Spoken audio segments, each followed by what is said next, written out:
about them Irish?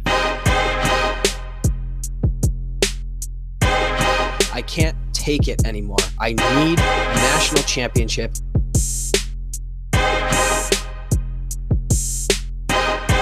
This is the Four Horsemen podcast.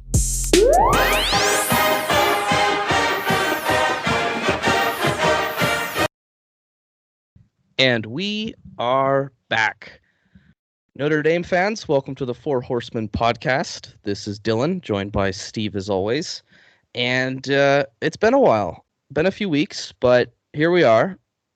Steve, how's it going with you? Life is good. Walked 18 holes of golf today, walked 18 yesterday. Legs are on fire.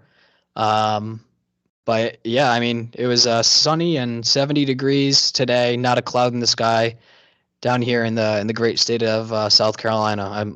So yeah, everything is going well on my end. How about you? Things are good. I'm home for the holidays now. Been working, but don't think I haven't seen the allegations out there that the Four Horsemen haven't been recording. I see you.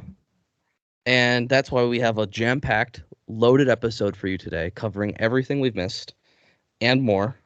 And I think it's best if we just get into it, Steve. So, as you mentioned, you're in South Carolina. What else was in South Carolina was the Clemson Tigers, and that's where we left our listener off last. Unfortunately, Notre Dame did not win that game. I will take the L on it. I had a person watching the game with me who does not usually watch the game, and that person is no longer allowed to watch Notre Dame football with me. So, sorry, guys. But we'll move on from there. Just disappointing that we couldn't score in big games, and as always, and the defense struggled a bit against Clemson. But we move on to play Wake Forest senior day. We absolutely throttle them, and then a very fitting end to Audric Estime's career as his last touch in a Notre Dame uniform is a touchdown against Stanford. The Irish rolled the Stanford tree, and it was the Pac-12's goodbye. The very last game on the Pac-12 network. They ran a nice little package for us, and it's sad that college football's come to this, but there we are. That was the season, 9-3. I'm going to be honest with you. It's a bit disappointing. I think we all know this is a team that's better than 9-3. I don't know how we lost to Clemson. I don't really know how we lost to Louisville, and I refuse to accept that we lost to Ohio State. In my mind, that's a victory. That just doesn't count. Steve, what are your thoughts on the season? Yeah, overall, Marcus gets a B+. We certainly got to hold the high standard at Notre Dame, which is a point that you made before, but technical difficulties made us have to start this recording over again. So credit to you for that point, not me. Shout out me for being humble. Love it. It's irritating because, Notre Dame, Sam Hartman, they played unbelievable in 9 wins, like really, really quality. Like the closest win that we had was the Duke game. Everything else was at least a 10-point win or more, including an absolute shit kicking of USC and the former Heisman winner and projected number 1 overall pick or top 3 pick. So yeah, I mean there were so many high points to the season. There were so many awesome things. It just felt like in the big games that we were getting bullied on the interior of the line of scrimmage. And then, play calling was pretty good all year long, except when it got situational. And then when it was situational, it was really bad. And I think that, that just came from a lack of experience at the position and a lack of investment at the position. So happy trails to Parker and his endeavor as the head coach of Troy. And, it wasn't the fairy tale here at ND, but we obviously, wish him all the luck. But big changes are coming to South Bend. So, this year, I'll give Marcus Freeman a B+, and I'll give him a pass in that, he's still basically in an inherited system that, that he walked into, and he never really had full control of the reins of the program. Now, starting next year, because of players coming in, coaching staff turnover, and coaching staff coming in, Athletic director change, as well as a university president change. I'd throw that in there as well. Absolutely, and that has a big part to do with all this stuff. I think that next year is going to be a fortuitous one for head coach Marcus Freeman and the Irish. So this was not as thrilling of a season at 9-3. It definitely leaves a sour taste in the mouth. But if this is our down year, is going 9-3, pretty good down year. So you take the good with the bad and just try to have a positive attitude about it. But yeah, I don't know. Any closing thoughts on the season here? Yeah, just a little disappointing. Receivers I thought were supposed to be better, and maybe there was reasons for that we'll get into. Just a little bit of wasted potential, but I think Marcus Freeman grew. I think with the moves we've seen since the season, there's a clear goal that Notre Dame has. I think the university has changed its position a bit. I think NIL has changed, and I think Freeman is not messing around. I think he's got 2 years under his belt, and there's no more doe-eyed, inexperienced head coach. You've been the head coach of Notre Dame for 2 years, and I expect you to meet the expectations next year, which is, I think, at least a playoff bid in a 12-team playoff, because we're going to 12 next year, which means 10-2, and I think that's at the minimum. I think what I expect from Freeman, if not more. So yeah, it was good. I mean, I got to go to the Notre Dame game against USC, right? I tailgated. I may have blacked out just enough to forget the tailgate, but remember the game. Met a lot of great people. Stormed the field. Touched the grass, the artificial turf on the 50. My season was made right there, Steve. I'll be honest with you. We could have lost every game the rest of the year, and it didn't matter.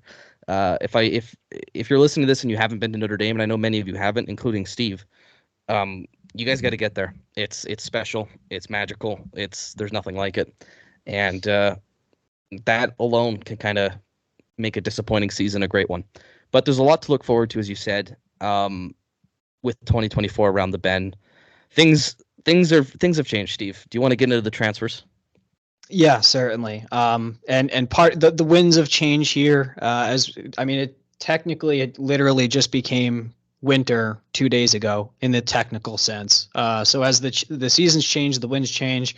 So comes a lot of change with Notre Dame. Transfers out, some of which hurt, but transfers in. And in the new world that we're in, you gotta, when the window is open, you gotta charge through that son of a gun like Audric Estime through hitting a hole. So along with that, there's been some changes to the coaching staff, and we're going to get into all that. So without further ado, Dylan, transfer portal, bring us into that convo. What a wild roller coaster of emotions the transfer portal has been. I mean, we nearly lost an entire receiving room, starting with Chris Tyree. That one hurt. Obviously, very productive player for Notre Dame this year. Elite athlete. Wish him the best.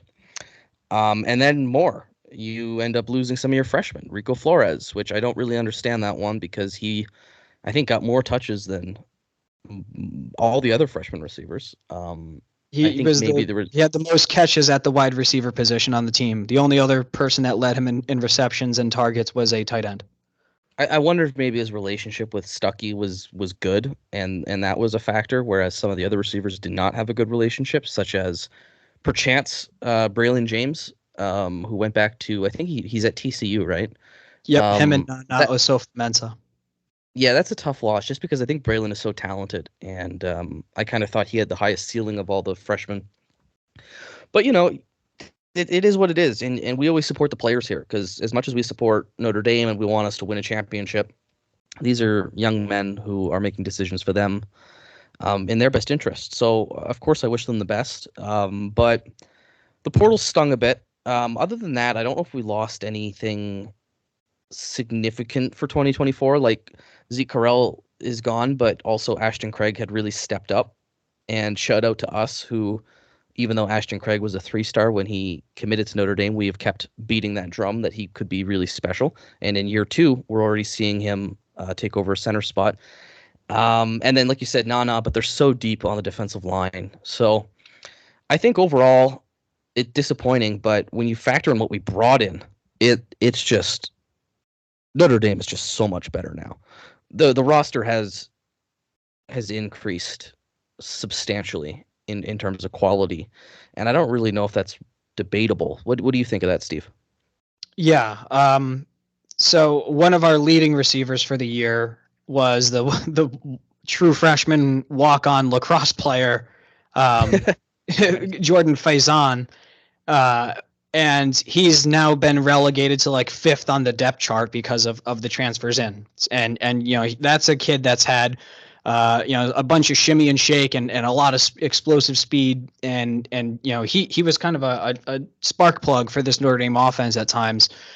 So when regardless of his recruitment or his walk-on status or all that sort of stuff, when one of your most electric and best playmakers from the 23 season is now relegated to like 4th or 5th string for the 24 season, then you know that there's a heck of amount of really good talent that's now on the roster, which is all really good and especially deep. And I everyone loves to just look at the top 2 or 3 receivers for each program, because that's obviously who's going to be on the field the most and get the lion's share of the snaps. But as we saw this year with JT, and we've seen Tobias with some injuries over the course of time. We lost Tobias too. I forgot that one. Sorry, that's another high potential player we lost. So he went to Cal Berkeley. But yeah, Tobias, JT. There's been injuries in the room, and we saw the thinner that room got,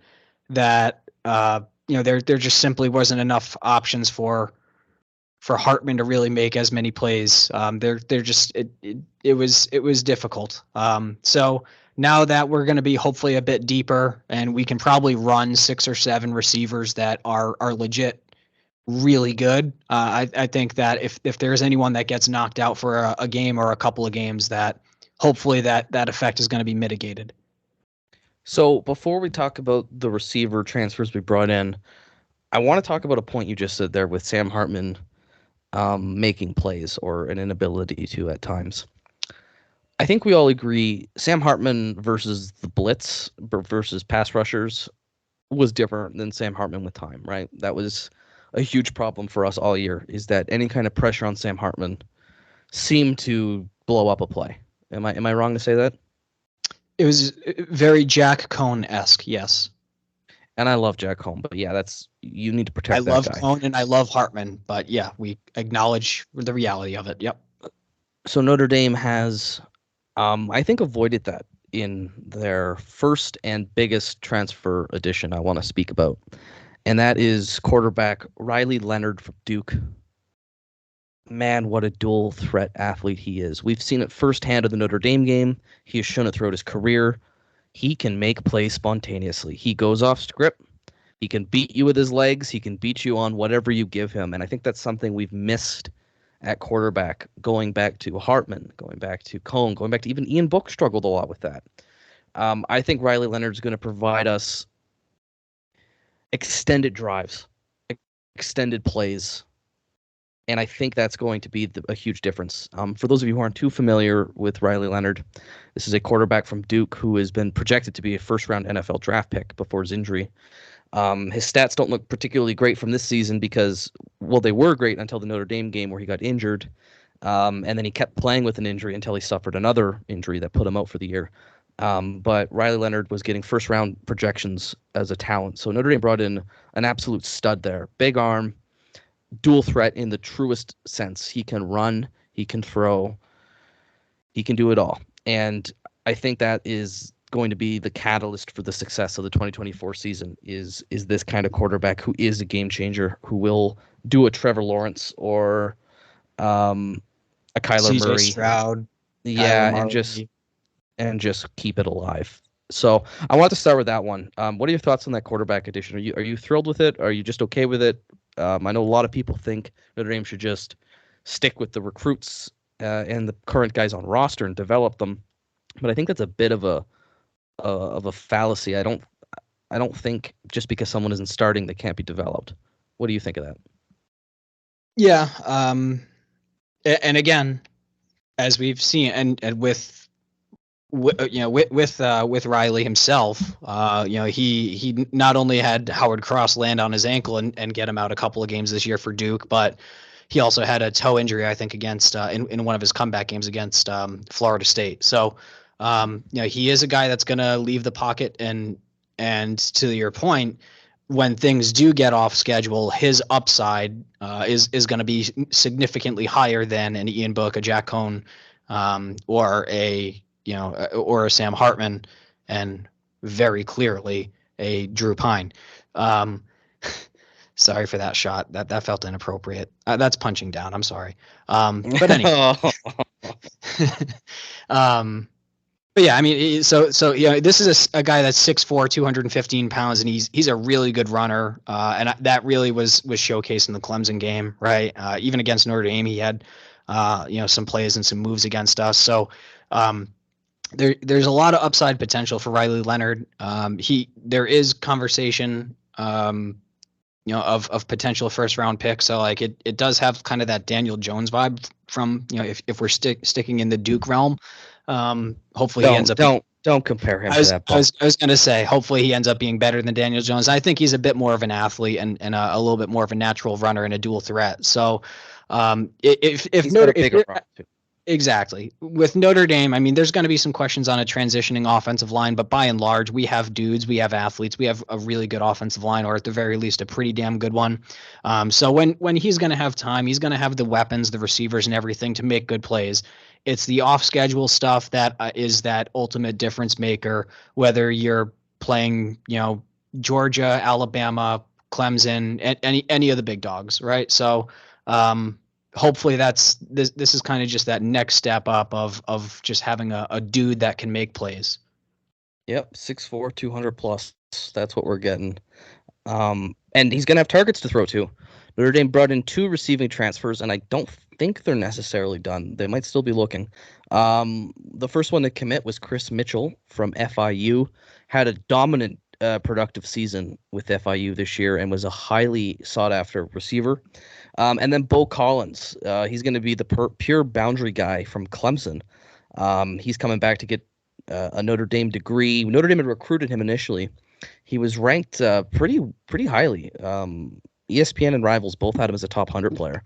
So there's a lot of talent there. I don't think he's a burner, but he's 6'3", 210. And he's gonna make those DBs work a bit, and I think you need that. I think you're missing a big boundary, and you're missing everything, a little bit at receiver. So those are 2 huge additions. They're going to complement Jaden Greathouse in the slot, who I think he's my boy. I love Jaden Greathouse. Yeah, he is that dude. Jordan Faison will also be in the slot, and they could do so much with him.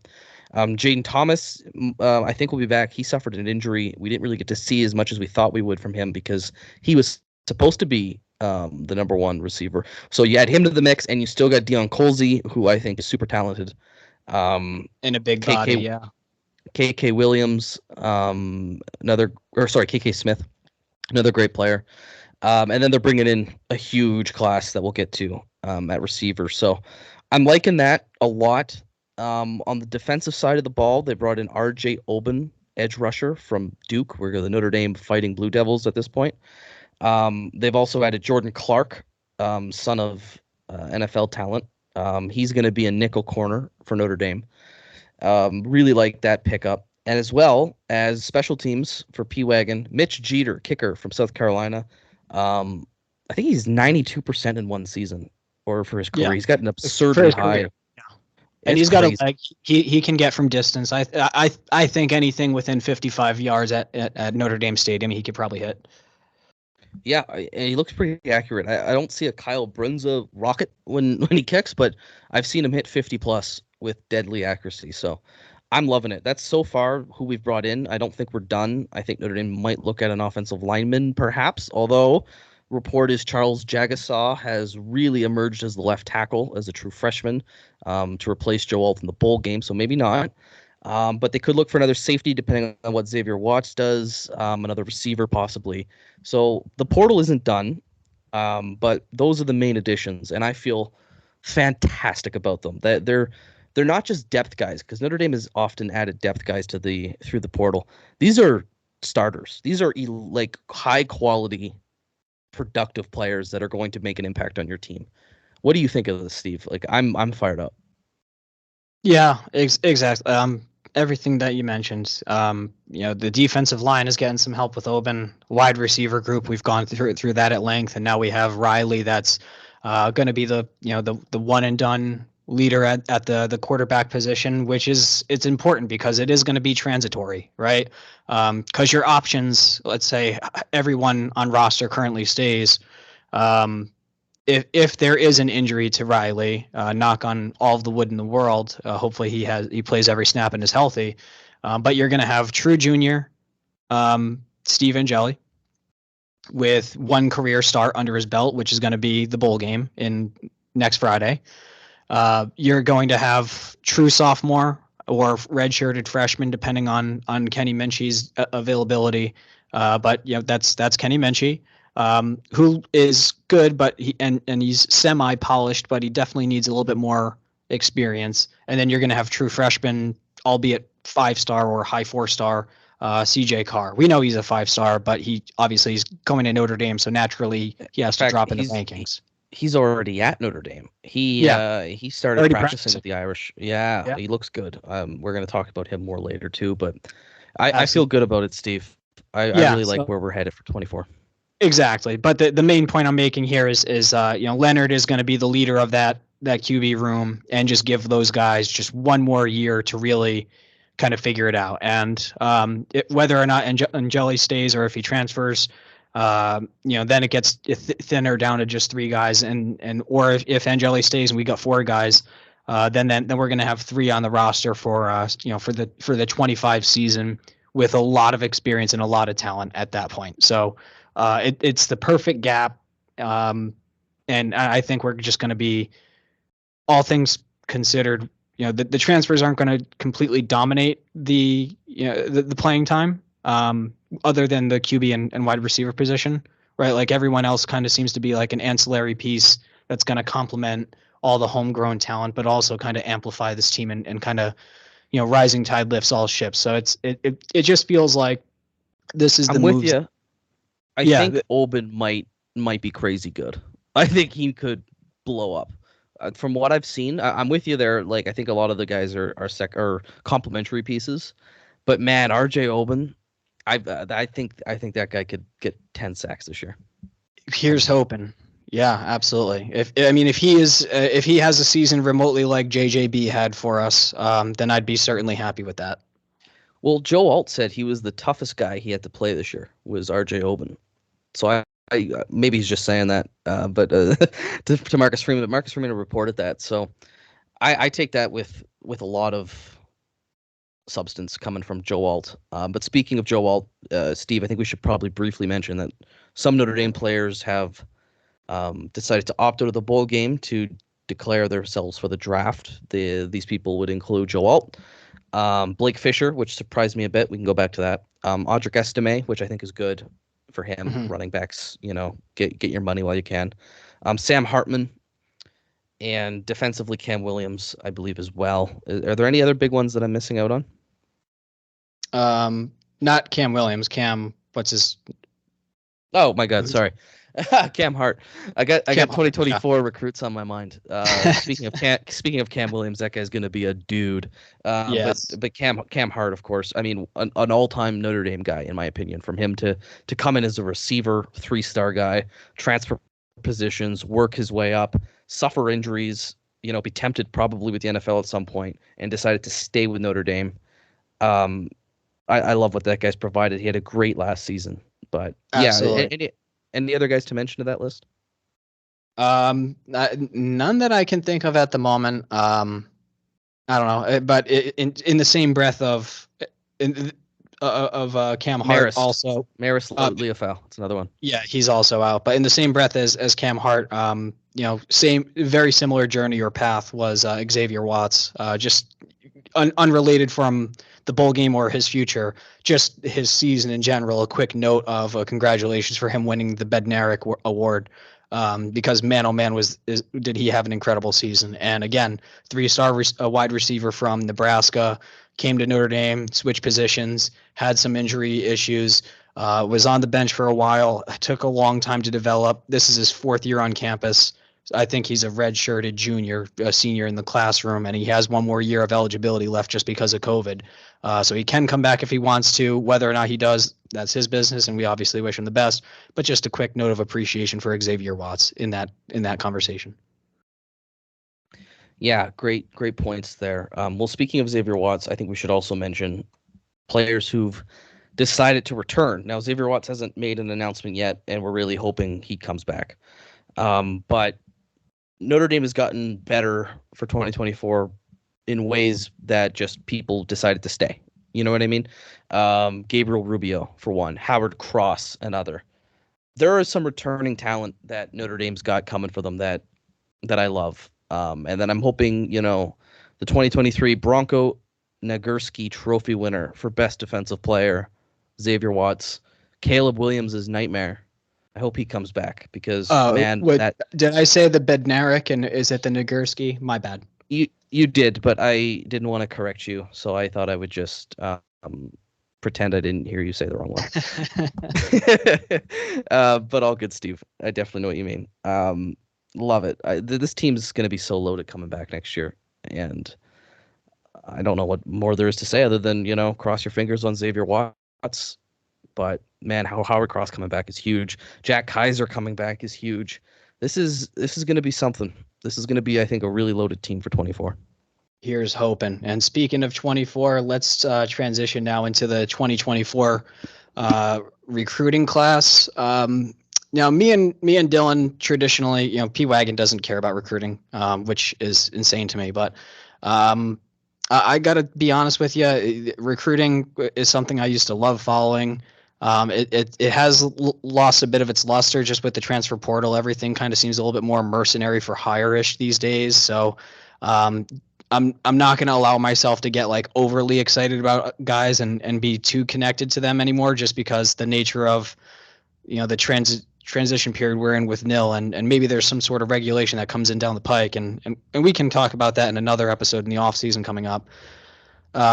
But yeah, basically we're not going to go through position by position and give you guys the whole breakdown of the class. You just go to 247sports.com, look for yourself and whatnot. But at the very least, what me and Dylan are going to do, we're going to highlight a handful of guys. I think we're going to do 3 each of just some of the top signees of the class. These are the difference makers, and these are some guys that if they stay on campus throughout their college football tenure, if they are Irish for their entirety, they're going to ultimately be the reason why we're going to be playoff contenders forever, just because of the 12-team thing. But it's how deep we can go into the playoffs and hopefully compete for a title. These guys are going to be responsible for it. So, Dylan, I'll let you have the first pick here of which player that you want to highlight for the 24 class. Man, you got to go with the quarterback. It's the most important position in all of sports. And boy, do we have a good one. C.J. Carr, of course, from the famous Carr Michigan family, meaning Michigan Wolverines, is a Notre Dame man. And I couldn't be happier. He seems like such a great guy. Loves Notre Dame, is a total Notre Dame guy himself, and is a super elite talent. You look at rankings here. 3 of the 4 major services have him ranked in the top 50. All of them have him ranked, of those 3, they all have him ranked within the top 5 as quarterbacks. He is a very crisp, accurate passer of the ball. He is athletic enough to be mobile without being necessarily a dual threat guy that you're going to base a run game around, but he can move around. He's super intelligent. Just a great kid. I'm cheering for him so hard. I think he is the future of this program, and I think he's the first one that deserves some spotlight there, because he's got some pretty big weights on his shoulders as the Notre Dame quarterback in this class, and I think he'll live up to it. Yeah, I mean, quite literally the son, or I guess in this case grandson of a coach. So that between the ears, which is the most important aspect of the quarterback position, he's going to be very fundamentally sound. Now, who he's going to be throwing to is going to be extremely important. And this is a 5-star wide receiver from the Chicagoland area, Cam Williams, 6'2", 190 pounds. Pick a position on the field at for wide receiver, and whether it's in the slot, on the field, or the boundary, and this guy could probably play it and just dominate. His high school tape is super impressive. He's an incredible wide receiver. This is that type of dude. When you think of the Alabama wide receivers over the last couple of years with Devonta Smith and John Mechie and all that sort of stuff, that's what you need to ultimately compete at the top level of the college football playoff. That's what's going to make deep runs, and Cam Williams is that guy. So don't be surprised if you're going to see him making receptions this upcoming year as a true freshman. If not, 25 and onward. I mean, Cam Williams, please stay at Notre Dame. I would love to see you play here for the entirety of your college football career and just dominate, and then we'll see you on Sundays. Dylan, who's your next highlight? Well, in theme of building from the quarterback outwards, let's start protecting the quarterback. I got to go with my boy from your neck of the woods, or at least used to be, West Roxbury, Massachusetts, offensive tackle Gerby Lambert. Unanimously ranked within the top 100 by all services. He's a 5-star. He's in the top 32 at least for on 3. Charles Jagasaw last year was right up there, but I don't know if I recall a offensive line recruiter of high school that is so dominant like Gerby is. This guy he's listed at 6'6", 290. He might even be taller than that. He's going to play either tackle for Notre Dame, and he's a pure tackle. And I think that's something Notre Dame needed. Notre Dame's gotten a lot of, I think, tackle guards and guys who might project better as guards at Notre Dame. This is a pure tackle, and I love it. I think he could start as a true freshman. I mean, if Blake Fisher could, I think Gerby Lambert could. Left tackle, right tackle, doesn't matter. Get me that guy. He's going to be a dominant offensive lineman and just one of the many in a long lineage of Notre Dame offensive linemen in the NFL. Absolutely. And in practice, who is he going to be going up against in the trenches is going to be Bryce Young. High 4-star, 6'5", 250-ish pounds. And he certainly has the frame to probably go up to 300 pretty easily if he wants to. He is the son of Notre Dame great Bryant Young. He started pretty, kind of middle of the pack in regards to the rankings, and then over the course of his senior season, he really shot up, and now he's like, he's ranked 107th nationally for 247 on the composite. So that's across all the different kind of recruiting sites. So top 150 guy, he's really, really good, and is going to be hopefully plugging up that defensive line and really making plays for us going forward. Well said. Well, let's continue with the defense here. I got to go with one of my favorite signings, Kingston Viamu Asa, John Bosco linebacker out of California. When's the last time we signed one of those kids? Huge football production factory over there. Notre Dame needs to do better in that area, and Kingston is their guy. They beat out. This was such a huge recruiting win because Notre Dame beat out Ohio State and USC for him. That was a major statement from the Marcus Freeman staff, and he's a player that's got everything you want, right? Not only is he an elite athlete who is going to quarterback your defense, he's also a great young man. You could tell in the videos we've seen that have come out lately about him, his senior speech at St. John Bosco that came out recently. This is just a Notre Dame man, and I love that we're going to have him added to a linebacker group that features Drake Bowen, Jaden Osbury, Jalen Sneed. Like, are you kidding me? This is going to be an absolutely ridiculous front seven. And Kingston's going to be the guy that leads that. So I love where this defense is headed, and I love with the addition of Kingston Viamu-Asa. Yeah, and with his recruitment and his commitment to Notre Dame and everything and the way it all played out, it had this taste in the back of your tongue that almost it was so eerily similar to the Manti Te'o recruitment and commitment to Notre Dame. And if he has even half of what Manti had as a career at Notre Dame, then we got a very special one. So very excited for KVA in his time in South Bend, and who he'll be tackling or attempting to tackle in practice. Attempting is a good word. Exactly, because it's if you liked if you liked Audric Estime, then you're going to absolutely love Kedron Young. 5'10", 220-pound absolute workhorse coming out of Texas. Again, a high 4-star running back. Basically, he's a freight train on wheels. Very, very much so, just like an Audric Estime, except just a little bit more athletic and a little bit faster. So he's but slightly smaller comparatively. But He might grow into a bigger boy. He's got a frame on him. Oh, he certainly does, and he's absolutely yoked out of his mind. So, yeah, I mean, he's going to be special, just because he certainly has the ability to just run guys over, and also it's almost like Barry Sanders-esque when you watch his tape of in tight spaces, just like somehow pivoting and hitting the tightest holes in order to open up a ton of space. So, seems like he has really good ball carrier vision.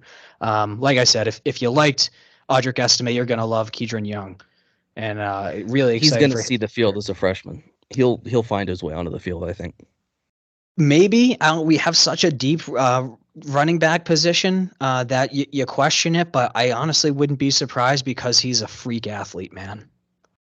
Our running back room is going to be so loaded with Jeremiah Love, Jadarian Price, Kedron Young, Jabron Payne. Like, what a joke. What a joke of talent we have. It's just an embarrassment of running back riches. And I love it because Dylan McCullough deserves it because he's the best. I love that guy. Steve, there's so many guys we could talk about here.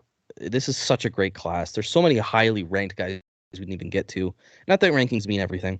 And I think that gives us an opportunity for you and I to pick what we've been doing every year, a pet cat. This is a guy that we like, that just personally, he might not be the most highest ranked guy, but it's somebody that you're rooting for, that you got, you're in his corner. We all got them. Who's yours for the 2024 class? I'm going with Logan Saldate, or Saldate. I don't know how to say that. I threw a little bit of English on it then, little Saldate. I think Saldate might have been right. That's how I would say it. Sounds better. Yeah, he's from Salinas, California, wide receiver, 5'11", 185. He's quick. He can obviously, just body frame is going to probably push him towards the slot, but he can play outside if he certainly needs to. And he's going to be a project. We probably won't see him for 2 years. But again, you just never know. I didn't think that we would see Rico Flores, and he ended up being, again, like the leading receiver just by receptions and for this past season. So, Logan, he's certainly got a lot of upside potential at the wide receiver position. There's going to be a ton of talent ahead of him, but you never know how these guys develop and break out, and I think he certainly has the upside skill for it. How about you? Well, I think you guys know where I'm going with this. As the Canadian on the show that has been repping Canadian talent, which comes in year and year now at Notre Dame, we just got a commitment in the 25 class from another Canadian. I got to go with Sean Silviano. Defensive lineman, he's going to be a nose tackle, a big boy. Yeah, he was playing in Clearwater, Florida. Not the highest ranked guy, man, but I just think that's a position where you do not have to be highly ranked.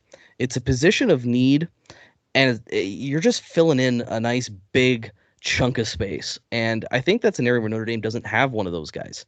And I think Sean could be that. And I think he's going to have an ability to be a huge part of both the run defense and the pass defense. I think he can get after the quarterback. And we'll see. He's going to have to develop, like you said, with your receiver. But I think he's going to do it. I got a feeling. He's my boy. He just followed us on Twitter, actually. I got a good feeling there. I think he's going to provide so much of what Notre Dame doesn't have. And I think over time, whether that's in year 1 or if it's in year 4, I think we're going to see him dominate the defensive line. And I know he's a guy you like, and I'm really excited to watch how his career progresses at Notre Dame.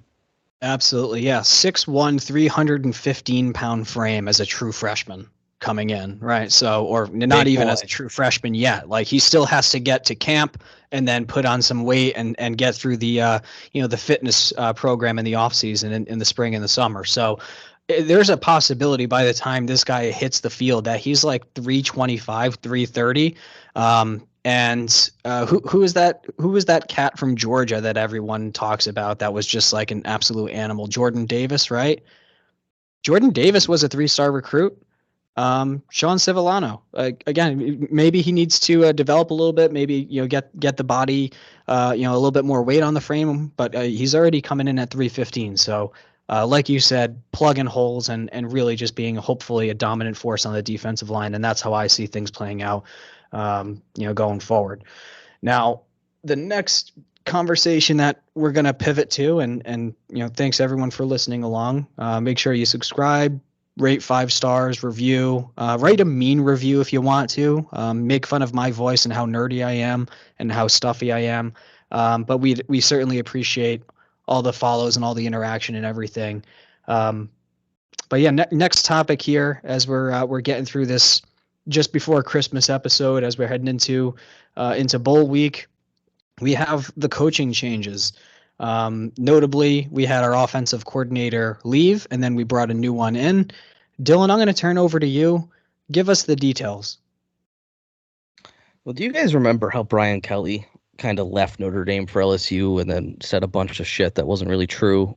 And then LSU fans kind of thought they were better than us for 2 years? Yeah, well, that's over. Notre Dame just pulled Mike Denbrock from Brian Kelly and the LSU Tigers. #1 offense in the country. Heisman quarterback in Jaden Daniels. A guy that has succeeded everywhere. He comes to Notre Dame, is the official offensive coordinator in 2014, which in hindsight I've learned from NDFB Analytics was a pretty successful offense in terms of explosion and EPA per play. And then was a big part of the offense in 2015 and 16, whether or not he was officially named offensive coordinator. Went to Cincinnati, immediately saw improvements and continued to improve as Cincinnati went on to a playoff berth and took over an LSU offense that was abysmal, turned them into a pretty good offense in their first year. I think they averaged over 30 points a game in their first year. And then in their second year, I mean, I don't know if we even need to talk about it anymore. You guys know how good LSU's offense is. So a big hire. He's been at Notre Dame twice. He had stints in the early 2000s, then again with Brian Kelly, having known him at Grand Valley State and having obviously coached with him there. This is huge. This is a guy who gets Notre Dame. He knows Notre Dame. He's apparently a great recruiter, and he understands the Notre Dame message, which is huge. A great, I think, developer of talent. I think he's great to probably be coached by. Great play caller. It's hard to find kind of a negative other than the fact that he's kind of got, I guess, maybe that Kelly stink to him of that era. And, obviously he was kind of I don't want to say he was thrown under the bus, but he was kind of the fall guy for the 2016 abysmal season. Yet somehow Kelly kept his job. So, yeah, I love this. This is great. It's not just a big own to Brian Kelly and a little bit of a FU to the LSU fans who've been, many of them have been fine, but some of them have not been. This is huge. It's Notre Dame's #1 target by far. They're apparently going to make him the highest paid coordinator in college football. Steve, you fucking heard me right. What did I just say?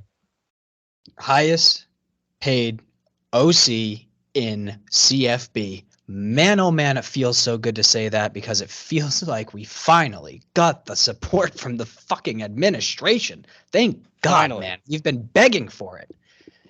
For going from Ludwig debacle to basically outbidding LSU, although A&M had outbid them as well, but just basically putting all the cash on the table saying money's not a problem. That's what I love. Notre Dame needs that support. And obviously the NIL game, I think, has taken a big step up, as you could tell by the transfer portal. I'm loving it. It's so huge. What are your thoughts on this hire? Is he your top guy? Were you hesitant a little? What's Steve thinking? I don't know enough about as many coordinators at the level. I mean, there's some certain names that kind of pop out here and there. Anyone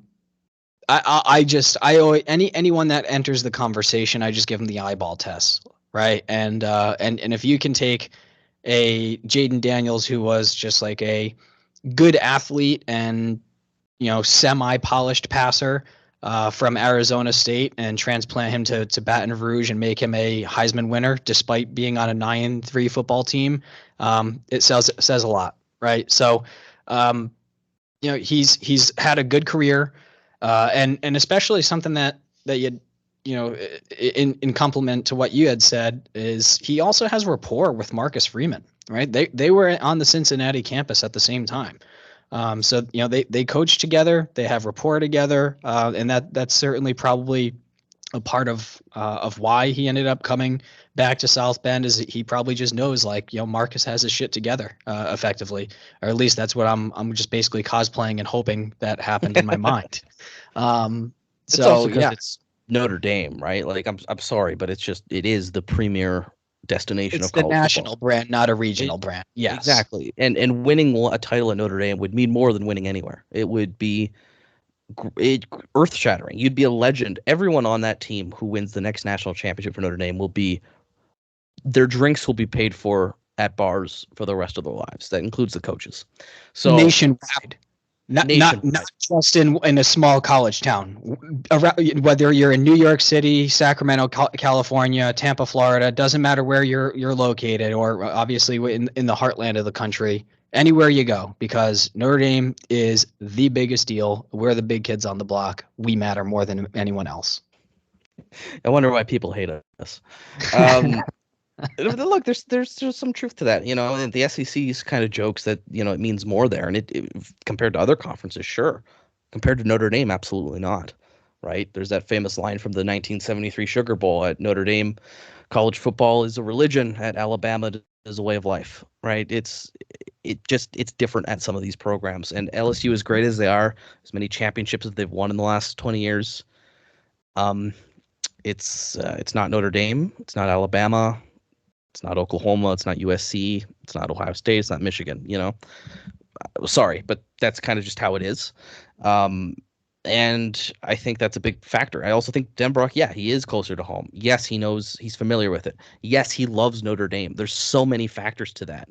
But don't discount the Notre Dame brand and the Notre Dame mystique. That is a big factor. Marcus Freeman chose Notre Dame too. Just remember that.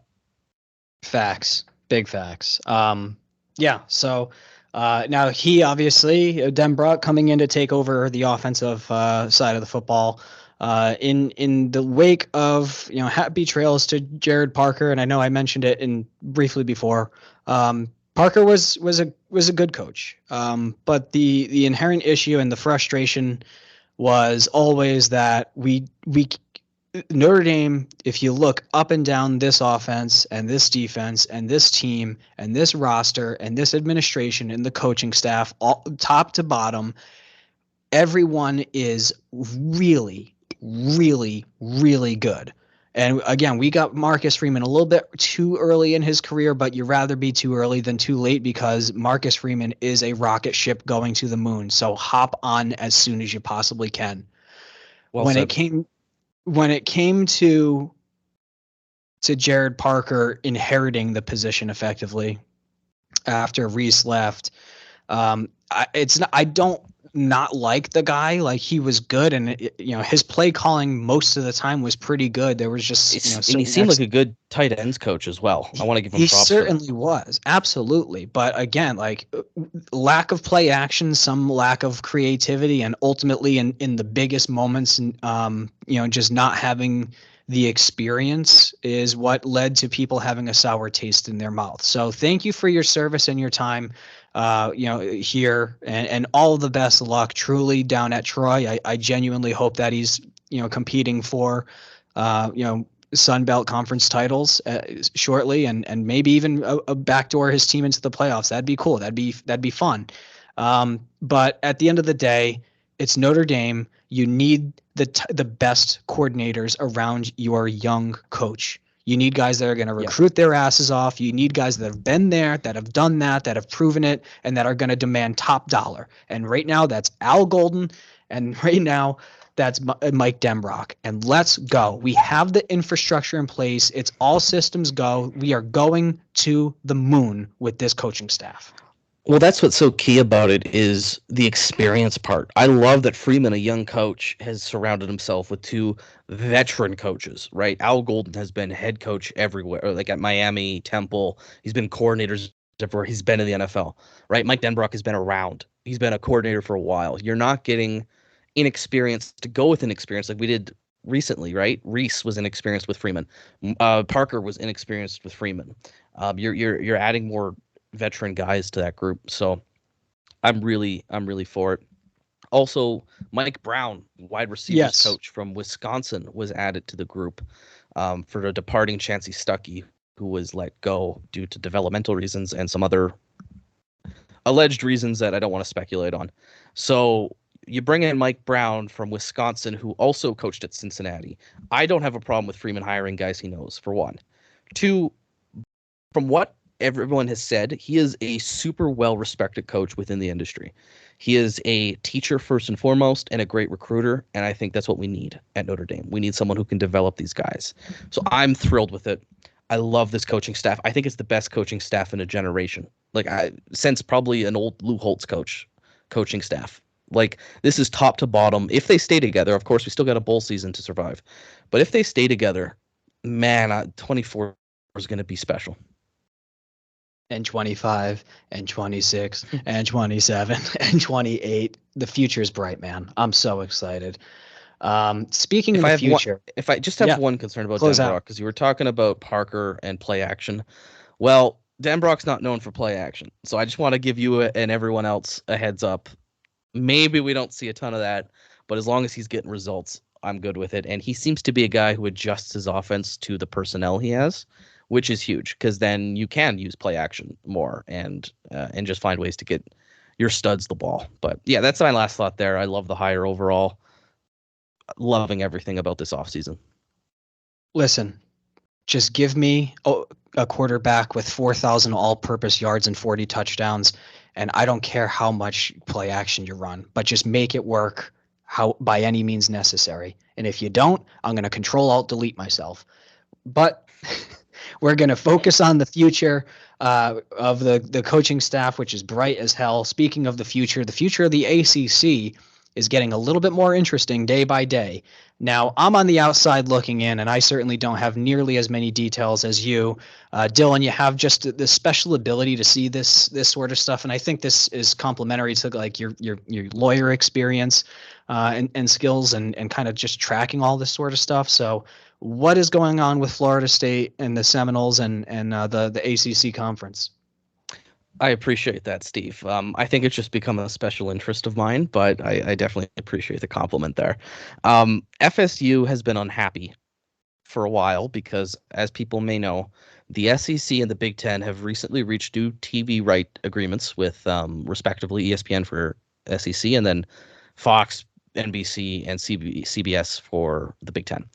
And these teams will be making significantly more money than the rest of college football, which makes it hard to compete on a resource level. FSU, believing they are one of the top premier brands, which I don't disagree with, believe that they need to be compensated as such. Clemson agrees, as does, they call it the Magnificent Seven in the SEC, which was 7 teams, the 2 Virginia schools, the 2 North Carolina schools, Florida State, Miami, and Clemson. They believe they pushed for an unequal revenue distribution, particularly with the post-bowl income that the ACC receives, to try to make up the gap. Well, that gap will never be made up. FSU was then denied a playoff berth, as we will get to, and that served as useful momentum for them because they've been studying the legal ramifications of the grant of rights and how to get out of it for a while, and that has accumulated in a lawsuit that dropped yesterday. FSU is suing the ACC basically for a breach of contract and saying that they are withholding or they're preventing competition. I haven't really looked through it. I don't particularly think it's strong. What I think they're trying to do is get the ACC to the table to negotiate an exit. So the ACC's position is that their grant of rights is solid and they'll be going nowhere. So Florida State is looking to move from the ACC. That is the short of it. They're going to fight it legally first. Basically, the ACC has said if you want out, it's going to cost you $572 million. Plus the exit fee of the conference, which is another $120 million. So Good luck with that, Florida State. But what it does mean is that the ACC is in a bit of danger here. Because if Florida State leaves, it could create a path for Clemson to leave, and North Carolina to leave, and Virginia to leave. And there could be some issues there. From Notre Dame's perspective, well, it's the same thing as always, right? It's that picture we keep posting of the young Catholic priest laying, sunbathing, smoking a cigarette, not giving a fuck. That's kind of Notre Dame's spot. We're fine. We got our deal with NBC. Now, obviously, the ACC is important for us because that's where our other sports play, and that's where we make up the revenue gap with the Big Ten. The NBC covers most of it, and then we get money from the ACC. So if the ACC implodes, we'd have to find somewhere to go. Or if the ACC loses its best values, then we might have to reconsider our position. So I'm not really sure what Notre Dame's looking at. I don't think they're going to just join a conference because of this. I think Notre Dame might take a bigger leadership role in the ACC. I could see Notre Dame maybe trying to do this kind of deal with another conference. But for right now, I think it's just kind of sitting back and watching. But the ACC is going through a battle here, and it's unfortunate. It's just they were locked into a grant of rights until 2036, and that basically means you don't get to re-up your value to market value, right? You don't get to those payouts that the Big Ten and the SEC got. Even though the ACC would be close to it, I think fair market value would be close to those schools. So that basically has put us all in a pretty shitty media rights deal, and that's why Florida State wants out. We'll see where it goes, Steve. I know that's a lot of businessy legal stuff I've threw at you guys there, but the ACC is a little shaky. We'll see how it goes, but it's important for Notre Dame to be on top of it, and I have no doubt that Jack Schwarbeck and Pete Bovacqua, the incoming athletic director, are well aware of what's going on. And NBC gave us a big contract. NBC would know because Jack knew this was coming. Everybody could see this coming if you're following it. So NBC kind of knew this. So I think there's definitely backup plans in place for Notre Dame. We're probably good for now, but I think it's something maybe our listeners and other Notre Dame fans should start paying just a little more attention to because it will impact us and it will impact the future of college football. One last thing on this. The NCAA has also proposed, Charlie Baker, the president, a new subdivision of college football that is opt-in, and that would see NIL be the main direct source of income for athletes from the universities, not from their funds, from the universities, as well as a trust fund to set up and to ensure certain protections for Title IX. So NCAA is even looking at moving things now in response to lawsuits about antitrust violations and just general being shitty towards athletes. So we're heading towards a lot, Steve. There's a lot going on. College football is changing. The ACC is changing. And I think it's good just to touch base briefly with everybody. I might be speaking about this more on Big 12 Mafia like I had done in August, September. So just stay tuned for that if you're interested. But yeah, Notre Dame's position is, I think, secured for now. No notes. Perfect. I'll just let that simmer in everyone's brain exactly as you said. I have nothing else to add, which is perfect. So now just to close out the episode, thank you everyone for joining us for the full hour. It's bowl season and it's college football playoff season. And we're going to get to the Notre Dame bowl game against Oregon State and, how that's going to play out. But I think just kind of a quick, speaking of Florida State and how this kind of ties into everything, they obviously are the playoff snub story, despite going 13-0 with the conference title. Jordan Travis getting injured and going down, I think, obviously is basically the reason that they said no to them effectively. But this is exactly why the playoffs needed to expand, because picking 4 teams was always not nearly enough. So bowl games and anything outside of Notre Dame and or the big the college football playoffs that you'd be eyeing is the first question, and then secondly, let's hear your thoughts on the Final Four that were chosen and the way that the CFP process played out. Sorry, can you repeat the first question again?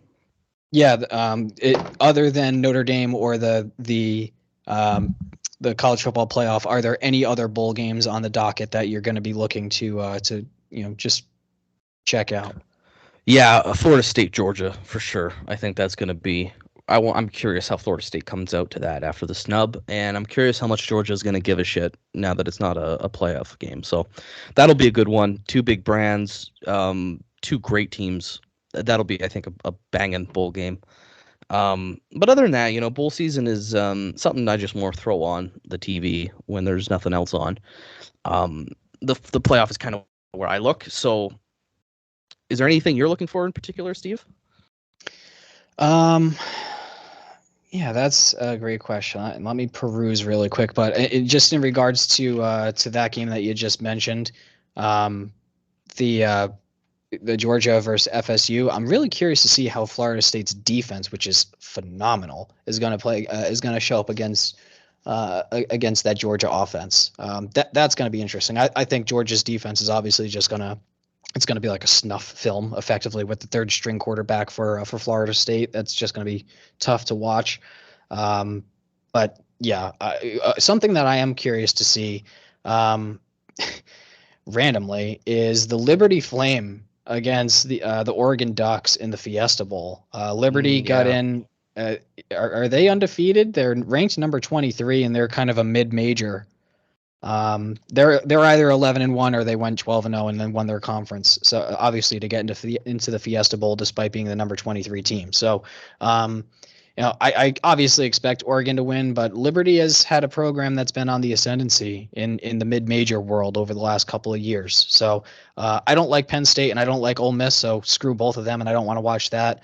I want to see Ohio State explode effectively, so screw them and Missouri. So yeah, those cover the New Year's Six bowl games. I have no interest in the other two, but the Liberty Flame versus Oregon is the only other one that I'd like to see. Yeah, those are some good games. I would expect Oregon to win. Man, I could see Missouri pulling off the upset with everything Ohio State has lost, including Kyle McCord. In fact, I might even predict that. But Ohio State, I think, is a better team. Yeah. And then, I think FSU is going to keep it real close with Georgia, but I would expect Georgia to kind of win a close one in a Big Ten looking scoreline. But yeah, those are great. The playoff obviously is going to be number 1. I never want to say it. Against number 4 Alabama. That's got to be absolute cancer for us to watch. I'm going to say Alabama rolls. I hate them. I hate Michigan. Please God. I know. I can't believe I'm cheering for Alabama, but. Yeah, that'll be at least one of them will be out. That's one takeaway. And then the other one is Texas against Washington. And I'm a huge Husky guy now. I really like Michael Penix. They beat Oregon when nobody thought they would again. And I respect that. They got a great defense, great offense. I'm going to take Washington to beat Texas, and I suspect you're going to take Texas. Am I right there? Yeah, I think Texas is going to win, but I'll join you with heavy rooting for Washington. I want Washington to win the whole thing. Yeah, and I think they can. Like, that's what's crazy is I think Texas beat Alabama. So if Washington, not to do transitive property here, but if Washington beats Texas, they can surely at least compete and beat Alabama. And I don't think Michigan would be competitive with Washington and Texas for sure. I don't know how those games would go, but I'm just going to count on Alabama to do us all a favor there. I'm rooting for 3 teams in the playoffs, just whichever one would prevent the most catastrophic outcome. Yeah, right. As long as the winner of Alabama Michigan doesn't win the championship, you know what I mean? Whoever, Texas and Washington, just join forces, unite, form a super team, and just win the championship yourself, you know? Agreed. Now, so those are obviously the big 4, and we've stated our given allegiances. I think ultimately the right decision was made. Okay, I was going to ask you about that. You would put Alabama in over FSU. Yeah, just because you look at the college football playoff games over the last couple of years, and the first round of those, and again including Notre Dame, which has been on the bad side of this. They haven't been close, and they haven't really been good games. Now, I'll argue until I'm blue in the face that the games that Notre Dame lost, they were significantly closer than what they looked like. We just ultimately couldn't execute in the biggest moments and get into the end zone in certain circumstances, but we played so much better than what those scores looked like. Regardless of that, a lot of the games have been blowouts. Do you really expect a second or third string quarterback for Florida State to even remotely compete in the playoffs. Well, who would the opponent be? Right, it'd be Michigan. Yeah, I could see that being competitive. that's true, because at that point it would effectively turn into the Michigan versus Penn State game, which was an absolute abomination of football to watch. Yeah, I wasted the fucking afternoon of my life watching that, hoping that Penn State would win. And Drew Aller, 5-star recruit, sucks. Yeah. Well, if it's a race to 10 points, right? That's just my only thinking is maybe Florida State could pull that off. But I'm with you though. Like, I don't know if I have a position. I would maybe lean towards just giving FSU the benefit of the doubt because they did go like, if a 13-0 conference champion doesn't get in, like, what are we doing? You know, like, there's that part of me that's just like, for the sake of this. I agree with that in principle, but when you take out Jordan Travis and even your second stringer is like going through concussion issues and is doubtful, and then you're going down to the third string, it's just like, yeah, you're spot on. I think it's in principle versus practicality. So I don't think it was a conspiracy. I don't think they just saw Alabama as a bigger brand, because yeah, they are, but FSU's not a slouch. They're a huge brand too. I don't think it was ESPN picking the SEC over the ACC. I don't really believe that. I think just it was the quarterback. It was the quarterback issue. So it's a tough one. It'll go down. It'll be a debate forever. I mean, I find it hilarious that FSU fans will claim about, well, games matter, don't they? And it's like, well, okay, then Notre Dame's the 1993 national champion, right? So correct. You know, I mean, we poked a little fun about that, but I feel for FSU. I'd be fucking annoyed too, man. I'd be livid if Notre Dame was in that position. So I don't blame them. I will refuse to pretend that this lawsuit is about that, though. Like, they've been planning this for a while, but I definitely feel for them. But you know, it is what it is. They've better luck next year. You know, they should be competing for a playoff spot anyway, and we'll get to host them in November. It's a game I want to go to. True. Yep. I endorse and support everything you just said there. Well, that's gonna bring us to the final here. We're closing up shop.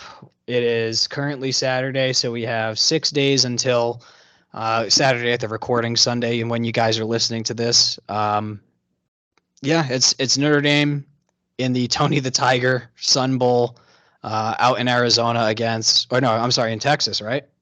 El Paso, Texas, against the 8-4, 19th ranked Oregon State Beavers.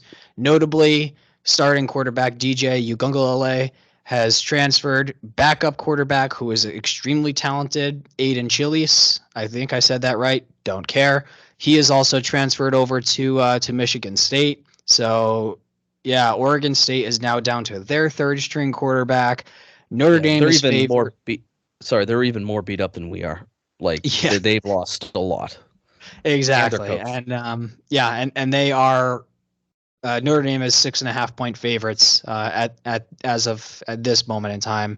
And I see I think the line is set at 41.5 points for what it's worth. So, Dylan, the bowl game, the Tony the Tiger Sun Bowl. What are your thoughts? It's hard to predict, man. We don't even know. Like, half of our team is new for both of us. Look, I expect Notre Dame's superior talent to win out the day, right? I think the offensive line, the running backs, Steve Angeli can manage the game. They should be fine. Defensively, they didn't really lose much defensively. So, again, they should be fine. Oregon State has lost a lot, and I feel really bad for them. They've had a rough year, obviously, with the Pac-12 just disintegrating, and then of course their head coach leaving them. So I like the Beavs. If you're a Beaver fan listening to this, thank you for listening this far. I'm sorry we made you wait until now to hear anything about you. But yeah, I expect Notre Dame to win respectfully. I won't be heartbroken if we don't. It's the Sun Bowl, but it's really an opportunity for us to win a big game. Well, it's a ranked game. It's under national television, and head into 2024 with the right momentum. So I would expect us to win and cover, but anything can happen in these games. I just hope we see a lot of classic improvement in bowl games. You always see a breakout star, I find, with Mitchell Evans being the one last year. I kind of looking forward to that aspect of the game, seeing who breaks out a bit. And Charles Jagusah starting left tackle. Absolutely love it.